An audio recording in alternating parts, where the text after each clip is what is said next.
বিশ্বের মুসলমানদের দুই ভাগ, নারী পুরুষ সবাই মিলেই এক ভাগকে হাজি বলা হবে, আর এক ভাগকে গায়রে হাজি, যারা হজ করতে যায় না। সারা পৃথিবীতে মুসলমান দুই ভাগে বিভক্ত, হয়তো হজে যাবে না, হয়তো যাবে না। যারা হাজি আছে তাদের জন্য কিছু বিধান খাসভাবে আছে, আর যারা হাজি নাই তাদের জন্য কিছু বিধান খাসভাবে আছে। আবার সবার জন্য কিছু বিধান আছে যেটা হাজি গায়রে হাজি সবাই করবে। এই 10 দিন, এই 10 দিনের গুরুত্বটা সবার জন্য, মানে হাজি হোক গায়রে হাজি হোক। তাহলে কি আছে হাজিদের জন্য? কি আছে? যারা হজে গেছে ওখানে ওরা শুনবে বা শুনে গেছে, শুনতেছে বা যে কোনো মাধ্যমে জেনে নেবে। আর যারা হাজি নাই তাদের জন্য কি কি বিধান আছে এগুলো আমাদের সবাইকে একটু জেনে নিতে হবে এবং সে মতো আমল করার চেষ্টা করতে হবে।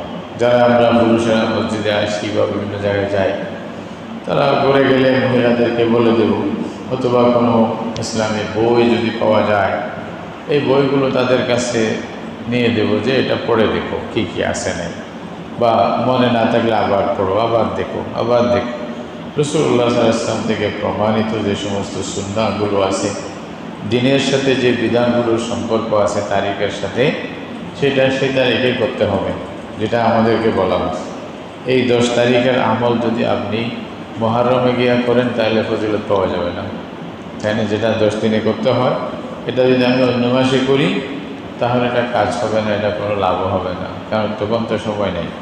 তো সময়ের মধ্যে কাজ করতে হয়, যেটা ফজিলত যেটার সাথে দেওয়া হয়েছে সেই কাজটা তখন করলেই ফজিলত, না হতো এই ফজিলত আর নাই। এই জন্য মনে রাখতে হবে যে আমরা প্রথমে গুরুত্ব সহকারে শুনব এই 10 তারিখ কী, তারপরে সে মতো আমল করার চেষ্টা করব। এটাই তো সুযোগ, আগের দিন একদম যদি জানতে পারি খুব ভালো। প্রথম কথা হলো যেই মাসের 10 তারিখের এত ফজিলতের কথা, গুরুত্বের কথা বলা হচ্ছে, এই মাসটা কত গুরুত্বপূর্ণ। এই মাসটা, এটাকে যুলহিজ্জা বলা হয় আরবি ভাষায়, আমরা জিলহজ বলি, বা যারা যারা জানি আর কি। জানি না যে এরকম তো অনেক, অন্য সব জানি, দুনিয়ার সব শয়তানিগুলো জানি। ইসলামের যে কতগুলি বিধান যেগুলো আমাদের ইমানের সাথে, আমলের সাথে, আকীদার সাথে সম্পর্ক, আমলের সাথে সম্পর্ক, এগুলো আমাদের খবরও নেই। এগুলো না জানলে কি হয়েছে, তাই না? বাচ্চাদেরকে ইংলিশ পড়ানোর জন্য মাস্টাররা কি বড় বড় পয়সা দিয়া, তাই না? জানুয়ারি ফেব্রুয়ারি শেখানোর জন্য পয়সা দিয়ে হাজার হাজার টাকা দিয়ে, কিন্তু মুহররম সফর শেখার জন্য আমরা 5 টাকাও আমরা খরচ করতে রাজি না। এই আমাদের মুসলমান, বুঝলেন? একরকম অবস্থা হয়ে গেছে আমাদের। আল্লাহ তাআলা আমাদেরকে এগুলা থেকে উঠিয়ে আসার তৌফিক দান করুক, না হয়তো অবস্থা আরও খারাপ হবে, বুঝে আসবে না। আপনার ঘর থেকে আপনাকে চিনিয়ে নেবে, আপনার খবর হবে না। একদিন আসিয়ে বলবে যে এটাও তো বিক্রি হয়ে গেছে, আপনি চলে যান, বলতে পারে? অসম্ভব, হ্যাঁ? কারণ আমাদের যারা উপর আছে তারা বিক্রি করে দেবে, আপনি কেমনে থাকবেন এখানে? সম্ভব না। হঠাৎ বলবে যে এটা খ্রিস্টানদের যে, মুসলমানদের ওটা শেষ, আমাদের হাতে বিক্রি হয়ে গেছে, কী করবা? আমরা যদি ঘুমিয়ে থাকি এরকম হতে পারে। তাহলে আমার ঘর কেউ নিয়ে যাচ্ছে নাকি, আমার একটু খবর রাখতে হবে না? তো খবর রাখবো যে কেমনি, এরকম ঘুমিয়ে এরকম অবহেলায়? এটা সম্ভব নয়। তুমি সচেতন হতে হবে আমাদেরকে, আমাদের দিন, আমাদের ঈমান, আমাদের আকীদা, আমাদের আল্লাহ, আমাদের রসুল, আমাদের কাবা, এসব সম্পর্কে, আমাদের দেশ, আমাদের খেয়ে, সেগুলো সম্পর্কে আমাকে সচেতন হতে হবে। আমাদের মধ্যে সেরকম অনুপ্রেরণা, আবেগ, এগুলো সৃষ্টি হতে হবে। আমার জন্য আমি লড়বো, আমার দিনের জন্য আমি লড়বো, আমারটা আমি দাবি করবো, আদায় করবো, এটা আমার অধিকার, এটা আমার হক। এটা আমাদের বলার দরকার, না বললে তো অন্য কেউ চুরে নিয়ে যেতে চাইবে। তো কেউ যদি চুরি করে নিয়ে যেতে চায় আর কেউ যদি ডাক না দেয়, চুর কি বসে থাকবে? বলেন দেখ, তো চুরি করতে আসছে, তো দেখিয়াও ডাক দিল না, হ্যাঁ, তাইলে কি বলবে? যদি বাবা খুব ভালো মানুষ দেখি, তা আপনাকে নিয়ে যাবো, সেটা তো আমার। এই জন্য আপনার ঈমান, দিন, আকীদা, এগুলো যে চুরি করবে এর খবরে থাকবে, এগুলো থেকেও মাহরুম হয়ে যাবে, আল্লাহ মাফ করুন। বারহাল মুসলমানদেরকে সচেতন হওয়া দরকার নিজেদের সবগুলোর অধিকারের ব্যাপারে, এলেমের ব্যাপারে, আকীদার ব্যাপারে, আমলের ব্যাপারে, সব কিছুর ব্যাপারে আমাদেরকে আমাদের বাচ্চাদেরকে খবর দিতে হবে, জানাতে হবে। না হলে একদিন বিলুপ্ত হয়ে যাবে, ওরা জানবেই না। চিনবেই না। রাশিয়াতে একটা জামাত নাকি গিয়েছিল ওই সময়। তো ওনারা উজু করতেছে, একজন বুড়ি একজন মুসলমানকে উজু করতে দেখে তো ওনাকে ডাকছে, বলছে তুমি একটু আমার ঘরে আসো। তো আমার ঘরে আসো বলছে, যে ঘরে গেছে, বুড়ি মানুষ। তো ঘরে পরে একটা রুমে গিয়া কতগুলি ফটো দেখাইছে, মানে তার দাদার উজু করার ফটো, যে উজু করছিল সেই ফটোগুলো কোথাও লাগাইছে। বলছে তুমি যা করতেছো এটা তো আমার দাদাও করতো এরকম। বলছি এটা কি? সুবহানাল্লাহ। মানে নাতির পরে আসার মধ্যে ইসলাম এমনভাবে ভুলে গেছে যে উজু কি এটাই জানে না, এটাও খবর নেই। মুসলিম আমি মুসলিম, দাদাগত বংশগত মুসলমান, কিন্তু এতটুকু যে চলে গেছে ইসলাম থেকে। বলছে আমার দাদা এগুলো করতো, তুমি যা করতেছো এগুলা কি? তখন সে আফসোস করে বলছে এটাকে নামাজ বলা হয়, উজু করতে হয় নামাজের জন্য। তোমার দাদা এটাই করতো, তোমার দাদা মুসলমান ছিল, এটাই প্রমাণ। তারপরে খুব কান্নাকাটি করছে, বলছে তোমরা এতদিন কোথায় গেছিল, আমাদেরকে এগুলা বলতে আসো নাই কেন? কেউ তো বলেনি। তাহলে দোষটা কোথায় দেখছে? এলম না থাকলে তো পারবেনই না। এই জন্য ওলামাদের এই যে এত বড় গুরুত্ব ফজিলত কেন? তারা দিন মানুষের কাছ থেকে বিলুপ্ত হতে দেয় না, বলতেই থাকে কিছু না কিছু, রসুলের কথা শোনাইতে থাকে, লেখনির মাধ্যমে, বলার মাধ্যমে, ওয়াজ, বক্তৃতা, সেমিনার, সিম্পোজিয়াম, যেভাবেই পারে মানুষের কাছে পৌঁছায় দিচ্ছে। আর আল্লাহ তাআলা এটা দায়িত্ব দিচ্ছে, রসুলের কাজই হলো পৌঁছাই দেওয়া, রসুলের ওয়ারিসদের কাজ হলো পৌঁছাই দেওয়া। যে মানুক না মানুক আপনি বলতে থাকেন, ইন্নামা আলাইকাল বালাগ, এটা বলতে হবে। সেই হিসাবে মুসলমানদেরকে সতর্ক করে দেওয়ার জন্য আমাদের এই সমস্ত কথা, মৌসুমি কথা যেগুলো হয়, যেগুলো সময়ের সাথে সম্পর্ক, একটু মনে করাই দেওয়ার জন্য আমাদেরকে বলতে হয়, এটা জরুরি। সেই হিসাবে আমরা কথাগুলো বলতেছি যে প্রথম যেটা মাসটা আসতেছে, এই মাসটার গুরুত্ব অনেক বেশি। আল্লাহ তাআলা কোরআনে মজিদের মধ্যে এই মাসের গণনা হিসাবে মাসের ফজিলত, বিভিন্ন মাসের ফজিলতের কথা আল্লাহ তাআলা তুলে ধরেছেন। আল্লাহ বলতেছেন ইন্না ইদ্দাতাশ শুহুরি ইনদাল্লাহি 12 শাহরান ফি কিতাবিল্লাহ ইয়াওমা খালাকাস সামাওয়াতি ওয়াল আরদ। যেদিন আল্লাহ আসমান জমিনকে সৃষ্টি করেছেন, এটা তো মানুষের এই পৃথিবীর অনেক আগের সৃষ্টির কথা। আসমান জমিন সৃষ্টি তো আজকে করেননি। আল্লাহ তাআলা যেদিন আসমান জমিন সৃষ্টি করেছেন সেই দিন সময়কেও আল্লাহ সৃষ্টি করেছেন, যেটা আসর, যে জমিন, সময় যেটা বলতেছে, এই সময়ের মধ্যে আল্লাহ তাআলার বিধান মতে আল্লাহ বলছে যে কি মাসের গণনা আল্লাহর কাছে 12 মাস, অর্থাৎ এক বছর কয় মাসে হবে? 12 মাস। তা আল্লাহ যেটা বিধান বেঁধে দিয়েছে এর বাইরে কেউ যাইতে পারবে না। কেউ 13 মাস বানাইতে পারে না, 11 মাসও পারবে না, এই সম্ভব না। পৃথিবী যতদিন থাকবে 12 মাসেই থাকবে বছরের গণনা। তাহলে এই 12 মাসের মধ্যে আল্লাহ তাআলা বলতেছেন মিনহা আরবাআতুন হুরুম, এই 12 মাসের মধ্যে 4টি মাস হলো খুব সম্মানিত। হুরুম শব্দের 2টা অর্থ আছে, একটা হলো নিষিদ্ধ হয়ে যাওয়া, আর একটা হলো সম্মানিত হওয়া। অনেক সময় সম্মানিত হওয়ার কারণেও নিষিদ্ধ হয়, অনেক সময় বিশ্রী হওয়ার কারণেও নিষিদ্ধ হয়। এইখানে এটা নিষিদ্ধ হয়েছে যে সম্মানিত হওয়ার কারণে।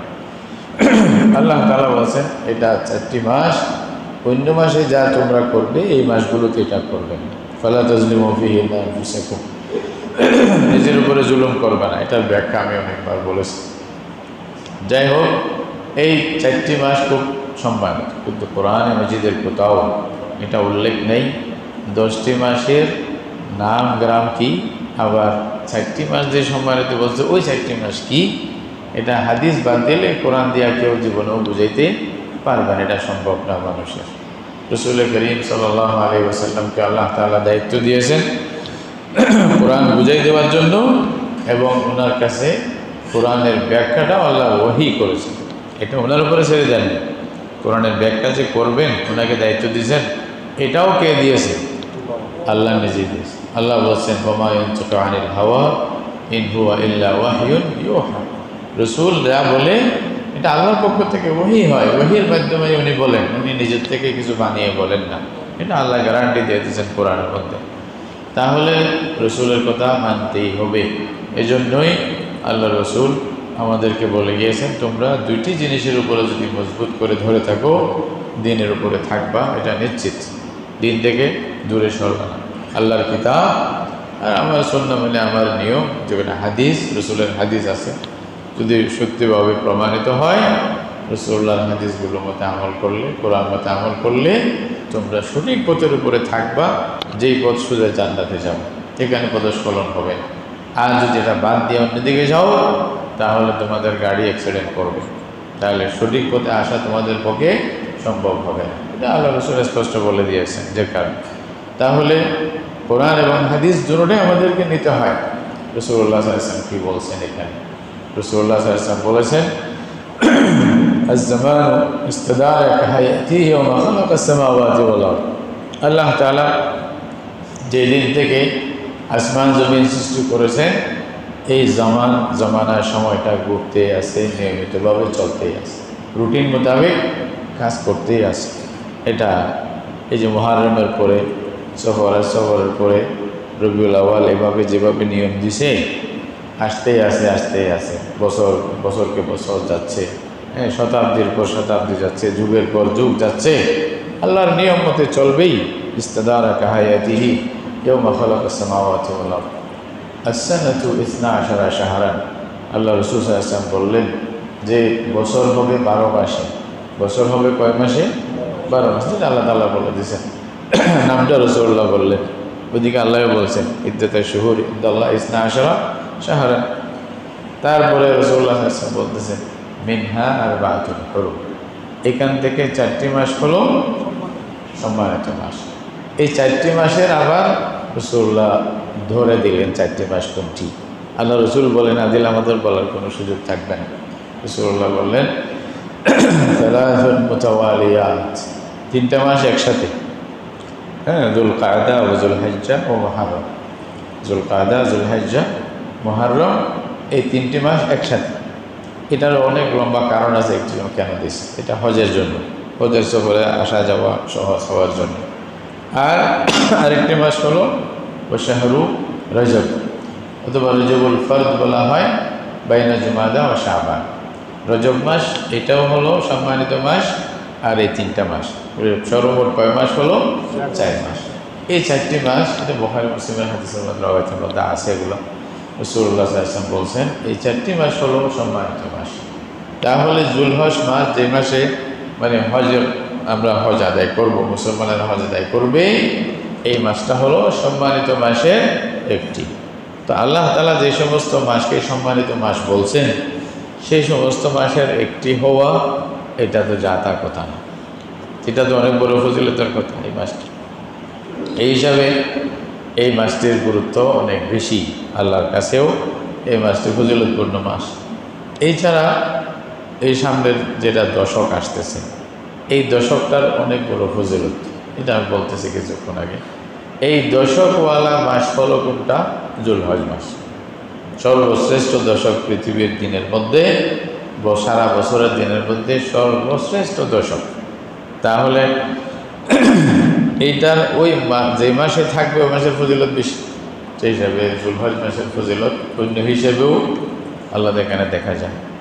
আর কুরবানি, আল্লাহর জন্য কোরবানি করা, সর্বস্ব ত্যাগ করা, হ্যাঁ, পশু কোরবানির মাধ্যমে এটা একটা মানে যে দৃশ্য আল্লাহর সামনে উপস্থাপন করা, এইটার মাস হলো জিলহজ মাস।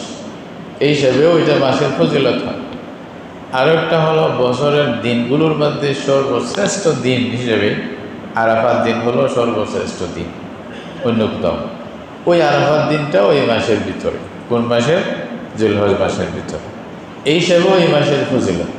তাহলে এই সবগুলো যদি মিলায়, তাহলে এই মাসের ফজিলত অনেক বড়, খুবই গুরুত্বপূর্ণ মাস আল্লাহর কাছে। সেই হিসাবে এই মাস গুরুত্বপূর্ণ। এই মাস আমাদের করণীয় কি, এই মাসের কোন দশকটা বেশি ফজিলত, এটা আমাদের জানা দরকার। সামনের যে এই মাসের 3টা দশক হয়, প্রথম, দ্বিতীয়, তৃতীয়। প্রথম দশক যেটা, এটা সবচেয়ে বেশি ফজিলত। দুইটা দশক আছে যেটা ফজিলতের কথা বলা হচ্ছে। হাদিস কোরআন থেকে আমরা যা পাই, 2 দশকের বড় ফজিলত আছে। রমজানের শেষ দশক আর হলো জিলহজ মাসের প্রথম দশক।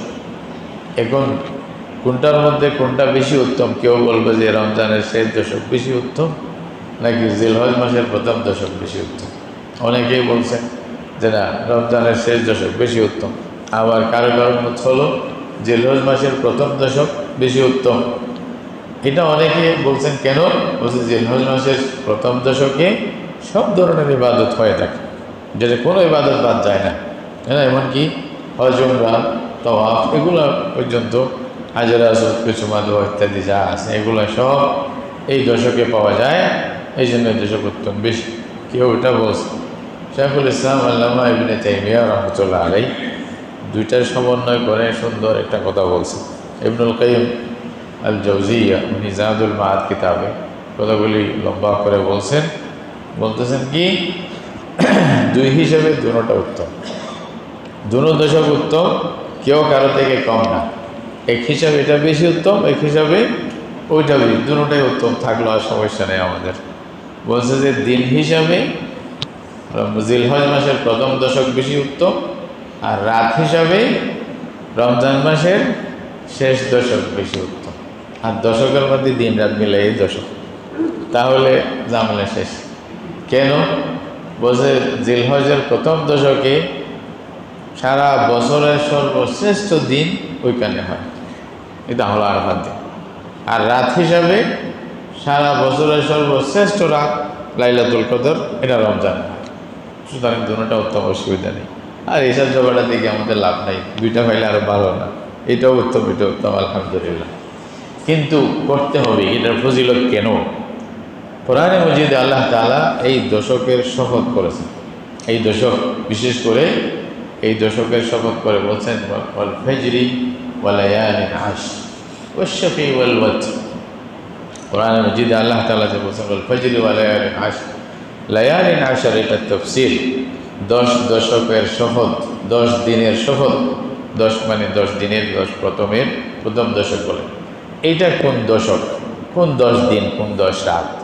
এটা বলা হয়েছে যে কি, মানে আল আশরুল আওয়াইল মিন জিলহিজ্জাহ।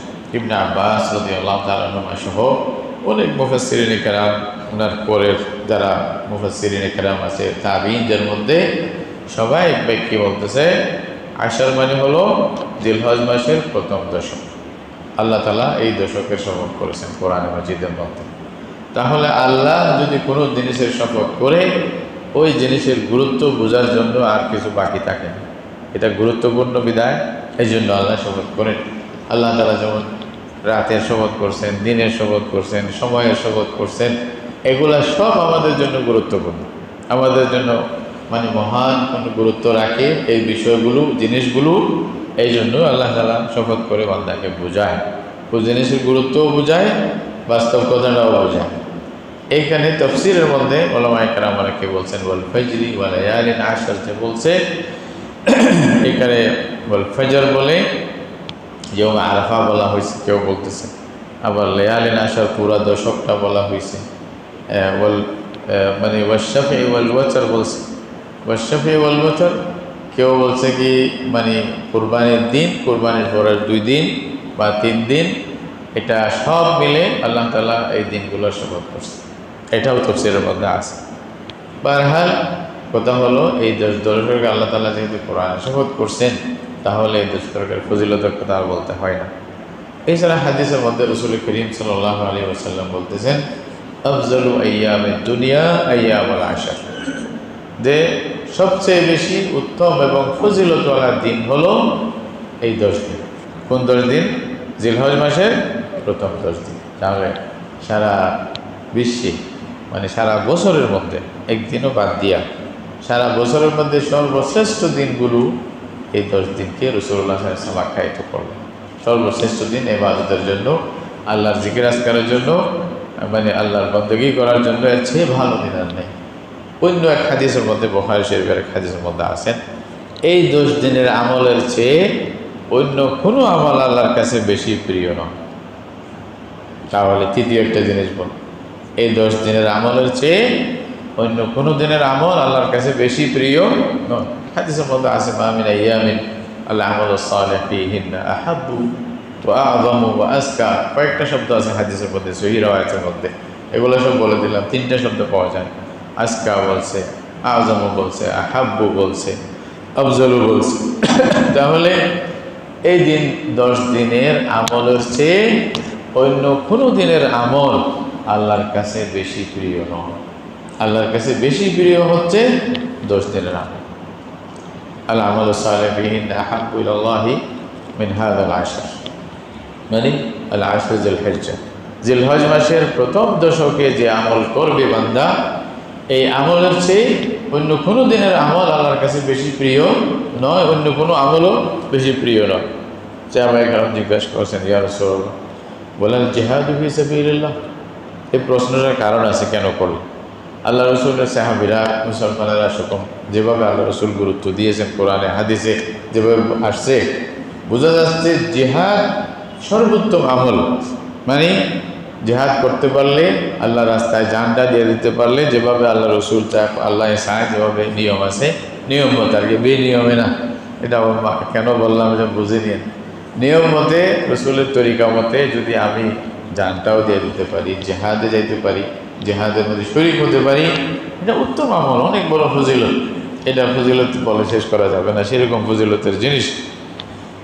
এই জন্য সাহাবায়ে কেরাম প্রশ্ন করছে, আল্লাহ রসুল আপনি বলতেছেন এই 10 দিনে যে আমল করবে, এই আমলের চেয়ে কোনো আমল আল্লাহর কাছে বেশি প্রিয় নয়, তাহলে কি জেহাদও প্রিয় নয়? এই প্রশ্নটা আসছে। মানে জেহাদ তো এই দিনে বলে কথা নেই, 10 দিনে করবে কথা, এরপরেও তো করতে পারে। তো জেহাদ যে করবে, তাহলে জেহাদটাও কি এই 20 দিনের আমলের চেয়ে প্রিয় নয়, বেশি বেশি আফজল নয়? রাসূলুল্লাহ সাল্লাল্লাহু আলাইহি ওয়াসাল্লাম সোজা বলছেন, ওয়ালাল জিহাদু ফী সাবিলিল্লাহ, না, জেহাদের যে সওয়াব, ওইটাও আল্লাহর কাছে এই 20 দিনের আমলের চেয়ে বেশি প্রিয় নয়। তাহলে বোঝা গেল জেহাদের চেয়েও এই 10 দিনের আমল আল্লাহর কাছে বেশি প্রিয়। তাহলে এই 10 দিনের আমল কি জেহাদের ময়দানে গিয়ে করতে হবে, হজে আরাফায় গিয়ে করতে হবে, নাকি মক্কা মদিনায় গিয়ে করতে হবে? না, যে যেখানে আছে, যে যেখানে আছে, মুসলমান যে যেখানে আছে সেখানেই করবে। আল্লাহ কত বড় রহমত। আল্লাহ যদি বলতেন এই ফজিলতটা পাইতে হইলে তোমাদেরকে মক্কা শরীফে পৌঁছতে হবে সবাইকে, কথার কথা, বা আমাদেরকে যদি বলতো বাংলাদেশের মানে রাজধানীতে গিয়ে বসে থাকতে হবে 10 দিন, সবাই পারতাম? বলেন, সবাই পারতাম? না, পারতাম না, সবার পক্ষে সম্ভব হতো না। কিন্তু আল্লাহর দিন সবার জন্য, আল্লাহর বান্দা সবার জন্য বলছে, যে যেখানে জঙ্গলে থাকুক, বাড়ি থাকুক, না থাকুক, এই আমলগুলো করলে আমি সব দেব। এখানে সত্য নেই 2 তলা বিল্ডিং থাকতে হবে, হ্যাঁ, মানে 10-20 হাজার টাকা চাকরি হইতে হবে, বড় করতে হবে। রিক্সা চালাইলে তাকে পয়সা দিব না, সব দিব না, আল্লাহ বলছে নাকি? কি বলেন? এগুলো কথা বলতে হচ্ছে। অনেক সময় আমরা মনে করি সব বড় জিনিস বড়দের জন্য, ছোটদের জন্য কিছু নেই, এটা অনেকে মনে করে থাকে, ওখানেও দুর্বলতা থাকে। এই জন্য মাঝে মধ্যে একটু ইশারা দিয়ে বুঝাইতে হয়। তাহলে সবার জন্য, আপনি যেখানেই থাকেন, যদি আপনি আমল করেন, তাহলে আপনার আমলটা এমনকি অন্য কোনো দিনে হাত্তাকে জেহাদ করলে যে সওয়াব পাইবেন, তার চেয়েও বেশি সওয়াব হবে এই দিনের আমলগুলো। স্পষ্ট কথা, হাদিসে সাফ সাফ কথা। কি আমল! কিন্তু রাসূলুল্লাহ একটা কথা বলছেন, একজনকে মুস্তাসনা করে এখান থেকে বাদ দিয়েছেন, যেহেতু জেহাদের কথা বলছে হাদিসের মধ্যে আছে, ইল্লা রাজুলুন খারাজা বিনাফসিহি ওয়া মালিহি ফালাম ইয়ারজি মিন যালিকা বিশাই। যদি এমন কোনো ব্যক্তি থাকে যা আল্লাহর রাস্তায় বের হয়েছে, দিনের জন্য বের হয়েছে, এবং সে ওইখানে মানে জান নিয়েও ফিরে আসতে পারে নাই, মাল নিয়েও ফিরে আসতে পারে না, অর্থাৎ শহীদ হয়ে গেছে। আল্লাহর রাস্তায় জিহাদ করতে গিয়া বান্দা যদি জান পর্যন্ত দিয়ে আসছে, সব কিছু শেষ, তার ফজিলত ভিন্ন কথা, তাকে আল্লাহ আলাদা মর্তবা দিবে, এটা আরেকটা আলাদা কথা। কিন্তু এই ছাড়া জিহাদ করতে গিয়ে যারা ফিরে আসছে, তাদের ওই জিহাদের চেয়েও এই দিনের আমলের ফজিলত বেশি। আসলেও কি আমাদের বিশ্বাস হচ্ছে? এটা হলো কথা। এই নম্বর এইখানে প্রশ্ন করলেন, আমাদের অবস্থা তো ভিন্ন। যদি বিশ্বাস হতো, যদি বিশ্বাস হয় বাস্তবে, আগামীকাল থেকে আপনার ঘরের অবস্থা অন্যরকম হতে হবে, আপনার মনের অবস্থা অন্যরকম হতে হবে। এই 10 দিনে আমি কি করব প্ল্যান করতে হবে। কারণ এই 10 দিনের সুবহানাল্লাহ বলা পৃথিবীর বাকি এই যে পুরা বছরের অন্য দিনে সুবহানাল্লাহ বলা থেকে এই দিনে সুবহানাল্লাহ অনেক উত্তম। এটা আল্লাহ রসুল বলতেছে, বুঝলেন না? এই দিনে নামাজ পড়া অন্য দিনে নামাজ পড়ার চেয়ে অনেক উত্তম। এই দিনে কোরআন পড়া অন্য দিনে কোরআন পড়ার চেয়ে অনেক উত্তম। এটা রাসূলুল্লাহ বলতেছে। একটা একটা ধরেন না, আপনি নেন না। এই 10 দিনে যদি সাদাকা করেন অন্য দিনে করার চেয়ে অনেক উত্তম, তাহলে এটা হিসেবে মনে করতে হবে। এই দিনটা হলো আমাদের জন্য একটা প্যাকেজ। আল্লাহ রসুল সাল্লাল্লাহু আলাইহি ওয়াসাল্লাম আল্লাহর পক্ষ থেকে আমাদেরকে হাদিয়া দিয়েছেন। সুযোগ আছে, গ্রহণ করো। সুযোগ আছে, গ্রহণ করো। রোজা রাখলে অনেক সওয়াব। এটা আপনি বলতো রাসূলুল্লাহ নিজে রোজা রাখতেন, 9 দিন রোজা রাখতেন, হাদিসের মধ্যে আছে। আল্লাহ রসুল এই জিলহজ মাসের প্রথম 9 দিনের রোজা ছাড়তেন না। আমরা কয়জনে রাখি? ফরজ বলতেছি না, কিন্তু রাখলে তো সওয়াব। আমি যদি একটা আপনাদের অফার দিই, ঠিক আছে, একটা অফার যদি দিই বা একটা যদি পুরস্কার ঘোষণা করি, কে বাকি থাকবেন বলেন তো দেখি? আসরের পরে বদরার মসজিদে পৌঁছতে পারলে 1 লাখ টাকার বান্ডেল পাইবেন। তাহলে রাস্তায় আশেপাশে কোথাও কোনো জায়গা খালি থাকবে? হ্যাঁ, ভাত খাইতে পারি না পারি, ওখান থেকে সারাদিন ফজর থেকে বসে থাকবো, দরকার হইল 1 লাখ টাকা চিনে যায়। 1 লাখ টাকার মূল্য আছে আমার কাছে, বুঝলেন না? কিন্তু আল্লাহ রসুল বলতেছে এগুলোর মূল্য দেওয়া কাছে কয়জনের কাছে আছে? এই যে রোজা রাখার ফজিলত, বিশেষ করে আরাফাত দিন যদি রোজা রাখেন, আল্লাহ রসুল খাস করে বলছেন 2 বছরের গুনাহ আল্লাহ মাফ করে দেবে। আগের পর 2 বছরের গুনাহ মাফ করে দিবে, যা তা কথা না। তাহলে এত বেশি ফজিলতি আমল, এটাই হাদিসের মধ্যে বলছেন মা মিন ইয়ামিন আল আমালু সালিহু ফীহিন্না আহাব্বু ইলাল্লাহি মিন হাযিহিল আইয়ামিল 10। তাহলে এই দিনের, এই 10 দিনের আমল সবচেয়ে বেশি আল্লাহর কাছে প্রিয়। এটা এই 10 দিনের আরেকটা ফজিলতের কথা। আরেকটা কথা হলো, এই 10 দিনের ভিতরেই আরাফাত দিন। আরাফাত দিনের ফজিলত আর বলতে হয় না। আরাফাত দিন কথা আল্লাহ রসুল বলছে আল হাজ্জু আরাফা, আল হাজ্জু আরাফা। হজ হলো আরাফাত দিন। আরাফায় পৌঁছতে পারলে তোমার হজ কবুল। বাকিগুলো না করলে সমস্যা নেই, ছাগল একটা জবাই করলে হবে। কিন্তু আরাফায় যদি পৌঁছতে না পারো, ছাগল গরু বলে কোথায় নেই, সারা দুনিয়ার সব কিছু জবাই করলেও তোমাকে আবার হজ করতে হবে, আবার আসতে হবে। এমনকি যদি দিনে না পারেন, রাত্রেও যদি কিছুক্ষণের জন্য যদি আরাফায় পৌঁছতে পারেন, হজ কবুল হয়ে যাবে। হাদিসের মধ্যে আছে এটা সাফ করে। কিন্তু যদি ওই সময় পৌঁছতে না পারেন, তাহলে হবে না। এই জন্য বলা হয়েছে আরাফা কি। আরাফার ফজিলতের কথা অনেক লম্বা, হাদিসের মধ্যে আছে। আরাফা প্রথম হযরত আদম আলাইহিস সালাম যখন হজ করতে আসছিলেন, এটাকে তখন নাম আরাফা ছিল না। তখন নাম কি ছিল না? একটু মনে রাখিয়েন, এটা কেন বলতেছি। এটার নাম তখন নামান বলতো। কি বলতো? জবালুন নামান, নামান পাহাড়, এরকম বলতো হযরত আদম আলাইহিস সালামের জমানায়। আরাফা নাম হয়েছে অনেক পরে।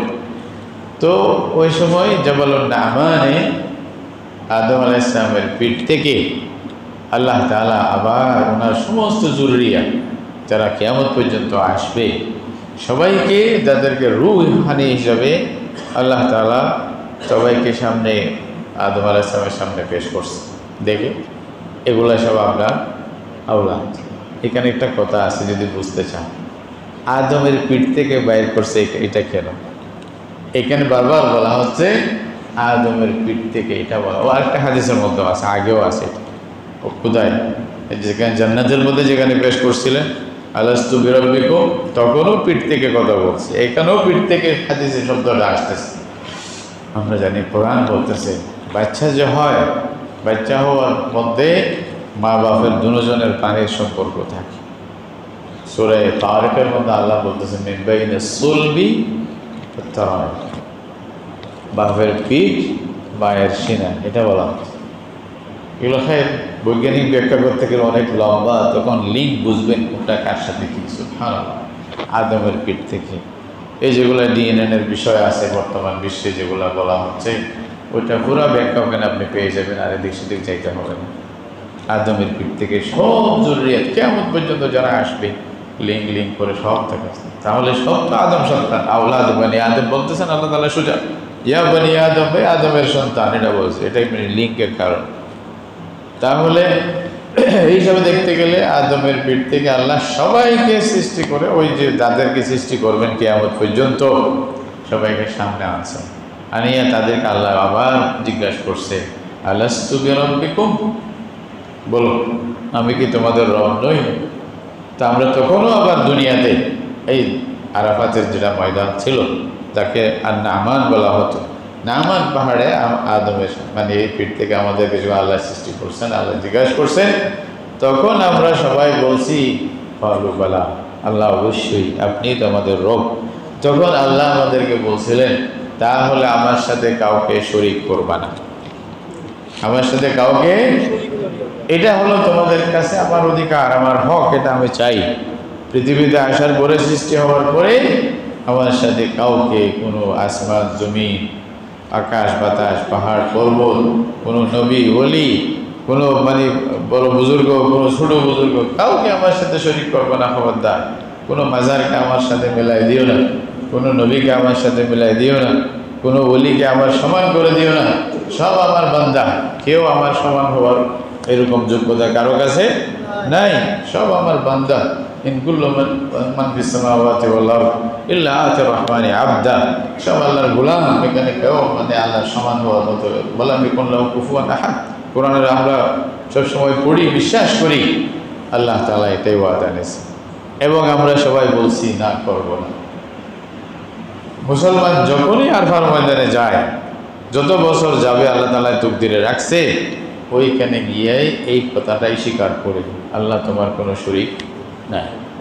এবার লিঙ্ক বুঝেন, আল্লাহ রসুল বলছেন কি, আমি এবং আমার পূর্বে যত নবী ছিল, সব নবীরা যে দোয়া করছে, সব দোয়ার মধ্যে সর্বশ্রেষ্ঠ দোয়া হলো দোয়া আরাফাত। আরাফাত দোয়া, আরাফাত দোয়া এটা কি, লা ইলাহা ইল্লাল্লাহু ওয়াহদাহু লা শারীকা লাহু লাহুল মুলকু ওয়া লাহুল হামদু ওয়া হুয়া আলা কুল্লি শাইইন কাদির। কোথায় আমরা একটু বোঝার চেষ্টা করেন কি বলছে আল্লাহ রাসূল সাল্লাল্লাহু আলাইহি ওয়াসাল্লাম, ওখানে গিয়ে বলছে। তাহলে এই দোয়াটা, তাওহীদের শিকারটা আমরা আবার করি এই আর মধ্যে আরাফার ময়দানে গিয়া। তাহলে সেরকম আরাফাত দিনের ফজিলত এত বেশি আল্লাহর কাছে, এবং আল্লাহ তাআলা ওই দিনে বান্দাদের সবচেয়ে বেশি বান্দাদেরকে জাহান্নাম থেকে মুক্তি দান করেন। কোন দিন? আরাফাত দিন। তাহলে এই জন্য, আর এই দিনেই আল্লাহ তাআলা ঘোষণা করেছিলেন, কোরআন মজিদ এবং রাসূলুল্লাহর হাদিস, এই দুটাই একেবারে নিশ্চিতভাবে, একেবারে মানে আখিরি ফাইনাল সিদ্ধান্ত, এটাই শরীয়তের আসল বিধান হিসাবে, বিধানের মূল উৎস হিসাবে থাকবে। এটার ঘোষণা আল্লাহর পক্ষ থেকে আসছে। আল-ইয়াওমা আকমালতু লাকুম দীনাকুম ওয়া আতমামতু আলাইকুম নি'মাতি ওয়া রাদিতু লাকুমুল ইসলাম দীনান। আল্লাহর নিয়ামত পরিপূর্ণতার ঘোষণা আসছে সেই দিন।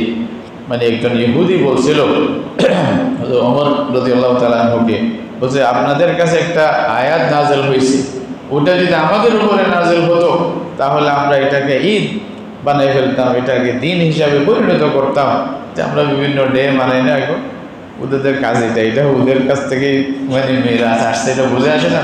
বলছে আমার এটাকেও একটা ডে বানাইতাম, মিলাদ বানাইতাম, এটাকে একটা মানে মেলায় পরিণত করতাম। হযরত ওমর রাদিয়াল্লাহু তাআলা আনহু বলতেছে আমার খুব ভালোভাবে জানা আছে এটা কোন সময়, কোথায়, মানে কোন দিনে নাযিল হয়েছে। বলছে তোমরা একটা দিন ঈদ বানাইতা, এটা আমাদের দুইটা ঈদের দিনে আল্লাহ তাআলা নাযিল করছে। একটা জুমার দিন ছিল আর একটা আরাফার দিন ছিল। রাসূলুল্লাহ সাল্লাল্লাহু আলাইহি ওয়াসাল্লামের উপরে আয়াতটি নাযিল হয়েছে। নতুন করে আমাদের ঈদ বানানোর দরকার নেই। এইটা হযরত ওমর রাদিয়াল্লাহু আনহু বলছে। তাহলে সেরকম একটা ঘোষণা এই দিনে আল্লাহ তাআলা দিয়েছেন। আর এই দিনের ফজিলতের মধ্যে হাজিরা তো আছে, গায়রে হাজিরা যদি রোজা রাখে আল্লাহ তাআলা 2 বছরের গুনাহ মাফ করবে বলছেন, যেখানে এই দিনের ফজিলতের জন্য। আর আমি বলছিলাম এই দিনে সবচেয়ে বেশি শয়তানকে সবচেয়ে কমজোর দেখা যায়, কারণ বান্দাদের 60-70 বছরের মানে গুনাহ আল্লাহ তাআলা একদম পরিষ্কার করে দেয়, যে কিচ্ছু না, এটা মায়ের পেট থেকে যেরকম নিষ্পাপ শিশু আসে সেরকম নিষ্পাপ শিশুর মতো আল্লাহ গুনাহ মাফ করে বান্দাদেরকে বলে এবার যাও, বাড়িতে যাও। আল্লাহু আকবার। তাহলে হজের কত বড় পাওয়া বান্দাদের, সেরকম দিনটাও এই 10 দিনের ভিতরে, তাহলে এই 10 দিনের ফজিলত হবে না? আর এই 10 দিনে যেতগুলি ইবাদত হয় অন্য কোনো সময় এরকম ইবাদত পুরোপুরি হয় না, হাত্তা কি রমজানেও হয় না। রমজানের শেষ দশকে অনেক ইবাদত হয়, কিন্তু ওইখানে আপনি কি হজ করতে পারবেন? হজ উমরা তো করতে পারবেন, উমরা বা অন্য সময় করতে পারলেও হজের জন্য তো এই দিনগুলোতেই করতে হবে, না হয়তো তো আপনার হজ হবে না। তো সুতরাং এই দিনগুলোর খুব বেশি ফজিলত, এই দশকের ফজিলতের কথা বলেও শেষ করা যাবে না। শেষে কথা হলো এই দিন 10 দিন আমাদের করণীয় কি, তাইলে আমরা কি করব? ফজিলত তো অনেক কি করব। আম কথা হলো যে কোনো ইবাদত আপনি করেন, যারা হজে যাবে, যাদের জন্য হজ খরচ হয়ে গেছে, তারা হজে গিয়ে হজ উমরা আদায় করবে। আর যারা হজে যেতে পারবেন না, তারাও আমভাবে এই দিন 10 দিনের মধ্যে বেশি বেশি আম ইবাদত যেগুলো করা যায়, জিকির আজকার বেশি করা, কোরআন তিলাওয়াত করা, তাসবিহ তাহলিল পড়া এবং খারাপ জিনিস থেকে বাঁচিয়ে থাকা। একটা মনে রাখবেন, সবচেয়ে গুরুত্বপূর্ণ সময়ে, সবচেয়ে ফজিলতপূর্ণ সময়ে যেমন ভালো কাজের ফজিলত বেশি, খারাপ কাজের ধরাও বেশি। এটা মনে রাখবেন। খারাপ কাজ থেকে বাঁচতে পারি, গুনাহ থেকে যত বাঁচতে পারি, গীবত শিকায়েত থেকে যত বাঁচতে পারি, মুখকে সামলে ফেলবো, চোখকে সামলে ফেলবো, হ্যাঁ, যা তা দেখবো না, যা তা বলবো না, যা তা শুনবো না, যেদিক সেদিকে হাঁটিয়া যাবো না, যা কিছু ধরবো না। এভাবেই তো আপনি নিজেকে সংযমী করবেন। এই 10টা দিন ইবাদতের মধ্যে কাটাবেন, পারলে রোজা রাখবেন, যেরকম হাদিসের মধ্যে আসলে রাসূলুল্লাহ সাল্লাল্লাহু আলাইহি ওয়াসাল্লাম বলছেন। আছে কোনো জয়ীফ রাওয়ায়াতের মধ্যে এতটুকু কথা আছে যে এই প্রত্যেক দিনের রোজার মধ্যে মানে আল্লাহ তাআলা 1 বছরের রোজার সওয়াব দেয়। আবার প্রত্যেক রাতের ইবাদতের মধ্যে লাইলাতুল কদরের সওয়াব দেয় বলা, যদি হাদিসটা জয়ীফ দুর্বলতাও বলে দিচ্ছে, এই জন্য যেন দায়িত্ব না থাকে। তো সেই হিসাবে আছে কথা হাদিসের মধ্যে, আরও অনেক ফজিলতের কথা আছে। আপনারা পারলে রোজা রাখেন। আর আমার মনে হয় যদি আমরা প্ল্যান করতে পারি, এই 10 দিনে 1 খতম কোরআন আমরা প্ল্যান করতে পারি, ডেলি 3 পারা করে পড়লে 10 দিনে কি হয়ে যাবে? 1 খতম হয়ে যাবে। আর 3 পারা পড়া বড় কিছু না। আর বলবেন হুজুর 1 বছরে 1 খতম হয় না, ডেলি 10 দিনে কেমনে পারবো? ঠিক আছে, হিম্মত করে ভাই, হিম্মত করেন। আর কোরআনের এটা অন্তত পৃষ্ঠা নিয়ে বসেন না, দেখি। হ্যাঁ, 5 ওয়াক্তে 5 বার বসেন, সকাল বিকাল বসেন, বাচ্চাদেরকে বসান, একটু পড়বো। অন্তত সূরা কুল আল্লাহু আহাদটা বেশি করে পড়ে, আউযু বিল্লাহি বিসমিল্লাহ পড়ে, সূরা ফাতিহাটা বেশি করে পড়ে। এর চেয়ে বড় মহান সূরা আর নাই। আল্লাহ বলতেছেন, আল্লাহ রসুল বলতেছে, আল্লাহ তাআলা কোরআনে আলাদাভাবে বলছে সূরা ফাতিহার কথা, আস-সাবউল মাসানি ওয়াল কোরআনিল আযীম। আল্লাহ রসুল বলতেছে কোরআনেও নেই, তওরাতেও নেই, ইনজিলেও নেই, কোনো কিতাবে এরকম এটার সমান সমতুল্য, এটা মহান আর কোনো সূরা আল্লাহ তাআলা নাযিলই করেন নেই। এটা হলো সূরা ফাতিহা। এটা পড়ি, এটাও তো করি না আমরা। আমাদের মানে দুর্বলতা, আমাদের মানে অলসতা, এটা শেষ নেই আসলে। মানে ওই যে নিজে কিছু করি না, দোষটা চাপাই আরেকজনের উপরে, নিজে পবিত্র এটা মনে করি। যা কিছু হচ্ছে ওই কারণে, আমার কিছু কারণে হচ্ছে না। সেই জন্য আল্লাহর বান্দারা ছিলেন, কোনো একটা অসুবিধা হইলে নিজেকে দোষী মনে করতেন, হে আমার গুনার কারণে মনে এটা হচ্ছে। নিজে তওবা করতেন, আল্লাহ আমাকে মাফ করে দাও, আমার গুনার কারণে মানুষের উপরে মুসিবত আসতেছে, এটা মনে করে নিজে তওবা করতেন। এরকম ছিল। এখন আমরা মনে হয়েছে সরকারের দোষ নাই তো ওর দোষ, নাই তো ওর দোষ, আমি তো মাসুম, আমি তো নিষ্পাপ, আমার তো কোনো দোষ নেই। এই অবস্থা আমাদের বর্তমান হয়ে গেছে, তো যার কারণে সব কিছু আসতেছে আসলে। বারবার এই 10 দিনকে প্যাকেজ মনে করে কাজ করা। প্রথম কথা হলো বেশি বেশি ইবাদত করা, তাসবিহ তাহলিল বেশি করা, কোরআনের তেলাওয়াত করা, রোজা রাখবেন। বিশেষ করে আরাফাত দিনের রোজাটা অবশ্যই রাখবেন যারা যারা পারে। কেন? একদিনের রোজায় আল্লাহ তাআলা 2 বছরের গুনাহ মাফ করে দেবেন, আগের পরের খুব গুনাহ মাফ করে দেবেন আল্লাহ তাআলা। তাহলে এভাবে এই দিনগুলো যাদের হজ উমরা মানে ওয়াজিব হয়ে গেছে, ফরজ হয়ে গেছে, তারা অবশ্যই আদায় করবেন, হজ আদায় করবেন ওখানে গিয়ে। এরপরে আরও যারা আমরা হজে যাব না, তারা কোরবানি করবেন।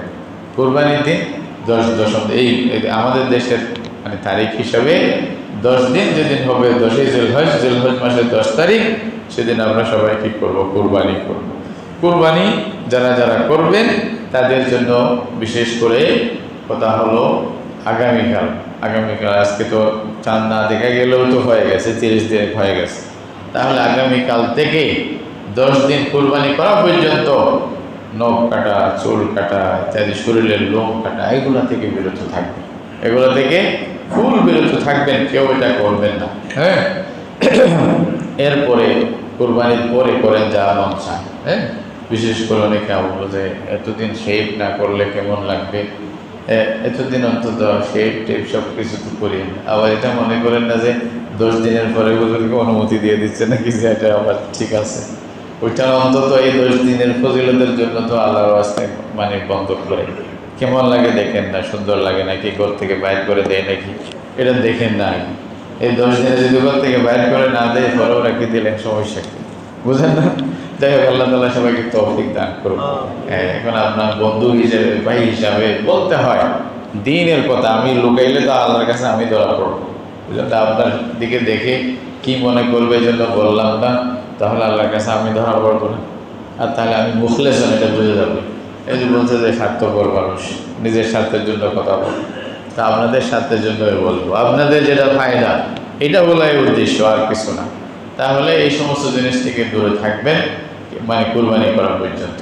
হযরত উম্মে সালামা রাদিয়াল্লাহু তাআলা হাদিস আছে, রাসূলুল্লাহ সাল্লাল্লাহু আলাইহি ওয়াসাল্লাম বলছেন, যারা কুরবানির ইরাদা করবে ফালা ইয়ামাসসু মিন আসফারিহি ওয়ালা মিন আশআরিহি শাইআন, নখ চুল এগুলো লোম এগুলো কাটবেন না, হাত লাগাবেন না 10 দিন পর্যন্ত।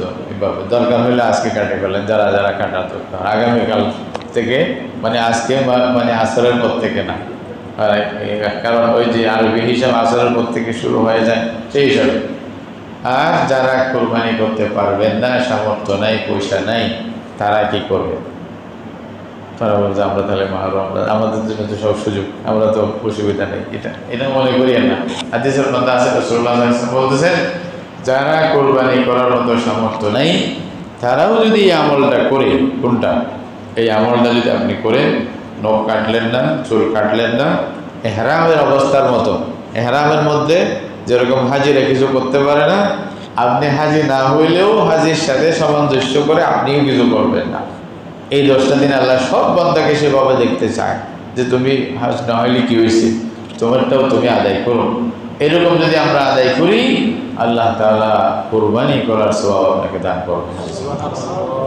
তাহলে আমরা এমনিই তো সওয়াবটা পেতে পারি, তাই না? কুরবানির দিন কুরবানি শেষ, তারপরে কাটলাম, এটা করবেন।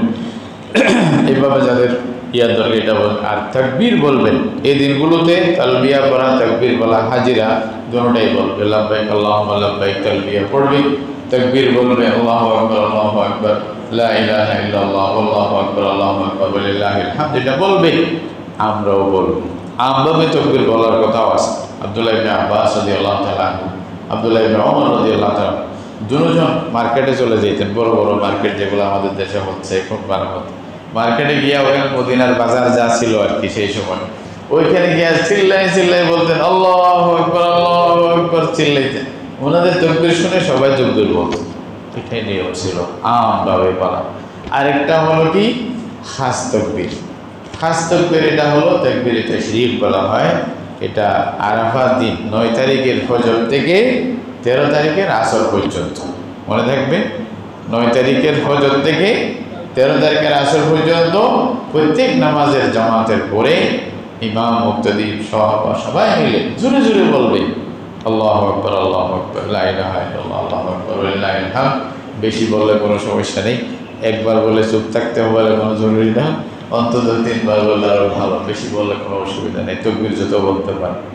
এবং মহিলারাও বলবে নামাজের পরে নিজের ঘরে, পুরুষেরা অবশ্যই বলবে, এটা ফুকাহায়ে কেরাম ওয়াজিব বলতেছে।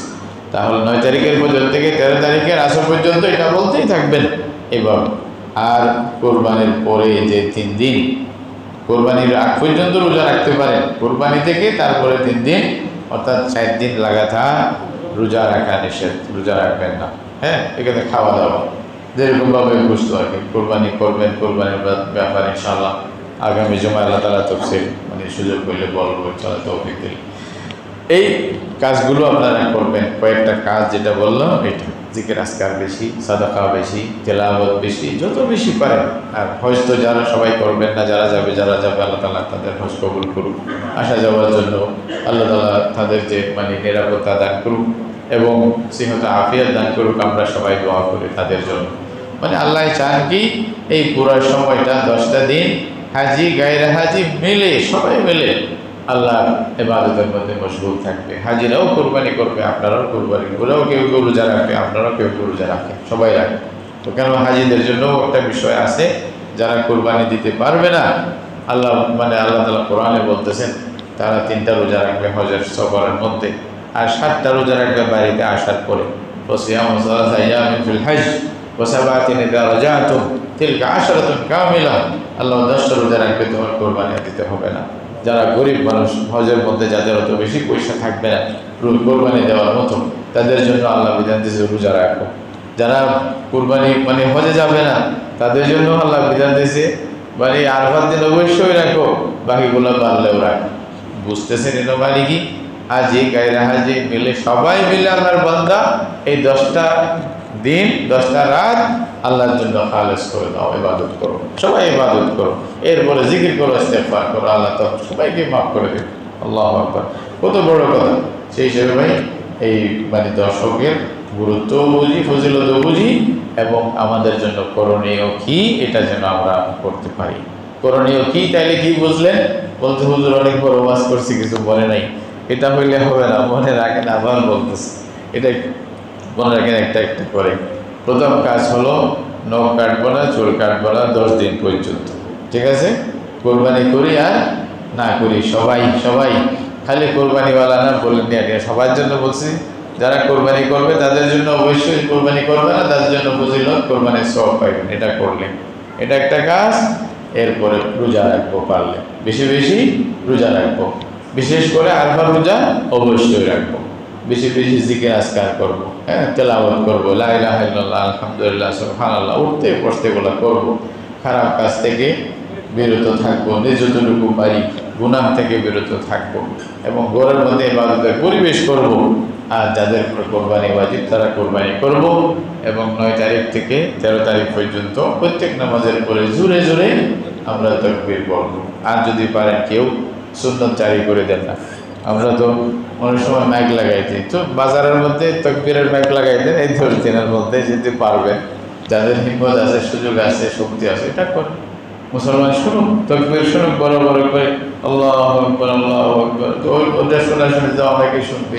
আপনারা বাচ্চাদের মিছিল বাইর করেন, আমি গত বছর বলছিলাম, ছোটো ছোটো বাচ্চাদের 10-20টা নিয়ে আলাম, তোমাদেরকে মিঠাই দেবো, চকলেট দেবো বলিয়া চকলেট দেন না, 200 টাকার মিছিল চালু হোক আসরের পরে, জোহরের পরে, বা যখন সময় হয় বাচ্চারা পাড়ায় পাড়ায় ঘুরিয়ে তকবীর বলুন, আল্লাহু আকবার, আল্লাহু আকবার, লা ইলাহা ইল্লাল্লাহ, আল্লাহু আকবার।